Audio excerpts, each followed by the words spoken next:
जय माँ दुर्गा दर्शकों, मैं रूपाली शास्त्री आप सबका स्वागत करती हूँ अपने चैनल में। आज हम आपको बताएंगे कुछ ऐसे उपाय जिनको करने से आपको कर्ज से मुक्ति मिल सकती है, धन का आगमन हो सकता है, आपकी शीघ्र शादी हो सकती है। अगर आपके पास अपना घर नहीं है तो अपना घर बनने के मार्ग भी मिल सकते हैं। जैसे आप सब जानते ही हैं कि हिंदू धर्म के अंदर गाय को माता माना जाता है, गाय की पूजा करने की परंपरा है।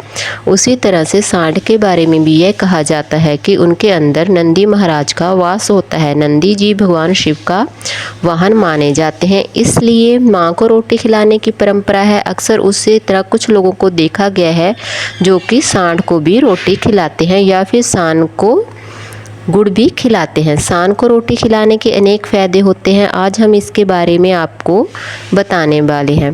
भगवान शिव प्रसन्न हो जाते हैं। जैसा कि आपको पता ही है कि नंदी को भगवान शिव से जोड़ा जाता है, इसीलिए यदि कोई सांड को रोटी खिलाता है तो उसे नंदी की सेवा करने का फल प्राप्त होता है। नंदी की सेवा करता है भगवान शिव उनसे प्रसन्न होते हैं।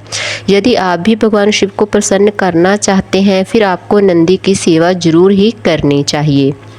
मन को शांति मिलती है। चाहे माँ से रोटी खिलाना हो गया हो या फिर गाय को रोटी खिलाना हो गया हो, ये सभी धार्मिक कार्य होते हैं। इंसान अपने पूरे जीवन के अंदर अपने लिए तो काम करता ही है, मगर इंसान को संतुष्टि तब मिलती है जब वह जीवों की सेवा करता है। इसीलिए यदि आप अपने मन से शांत करना चाहते हैं तो इसलिए खुशी खुशी आपको यह सब करना होगा। आपको सांड को 2 रोटी गुड़ के साथ रोजाना सुबह खिलानी जरूर होनी चाहिए।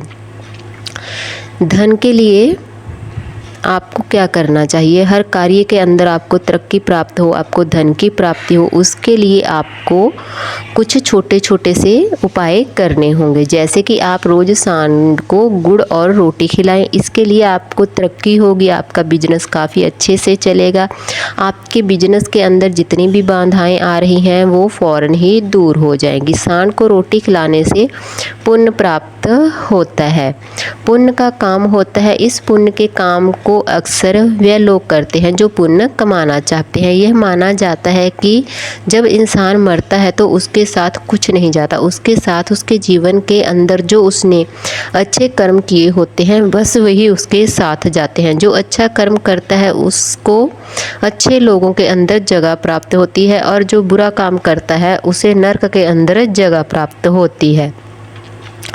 इसी तरह अगर आपकी कोई भी मनोकामना हो तो ऐसा माना जाता है यदि आप सांड को रोटी गुड़ खिलाते हैं तो ऐसा करने से आपकी सभी मनोकामनाएं पूर्ण होती हैं। यदि आपकी कोई मनोकामना है वह पूर्ण नहीं हो रही तो सांड को रोजाना गुड़ के साथ रोटी खिलाएं। अपनी मनोकामना उस बैल के कान में कह दें। ऐसा करने से आपके ऊपर उसकी कृपा बनी रहेगी। भगवान शिव का आशीर्वाद कहा जाता है। जब समुद्र मंथन हुआ था, विष की कुछ बूंदें धरती के ऊपर गई थी जिसको नंदी ने चाट लिया था, जिससे वे भगवान शिव बहुत अधिक प्रसन्न हो गए थे। नंदी को भगवान शिव ने अपने सबसे बड़े भगत की उपाधि प्रदान की है। कहा जाता है नंदी की सेवा करेगा उसके ऊपर मेरा आशीर्वाद हमेशा ही बना रहेगा, इसलिए भी नंदी की सेवा की जाती है। यह कार्य आपको अंदर से अच्छा बनाता है। दोस्तों, सांड को रोटी दो, भगवान की पूजा करना, यह कार्य आपको धार्मिकता की ओर लेकर जाते हैं। जब इंसान धार्मिक होता है अधिक बुराई का प्रतिकार वो कर देता है, अच्छाई की तरफ ही जाता है। इसीलिए आपको अपने घर के अंदर सुख समृद्धि बनी रहे। माना जाता है कि जिस घर में नंदी की सेवा की जाती है वहाँ पर दुख कभी नहीं आता और हमेशा सुख समृद्धि बनी रहती है।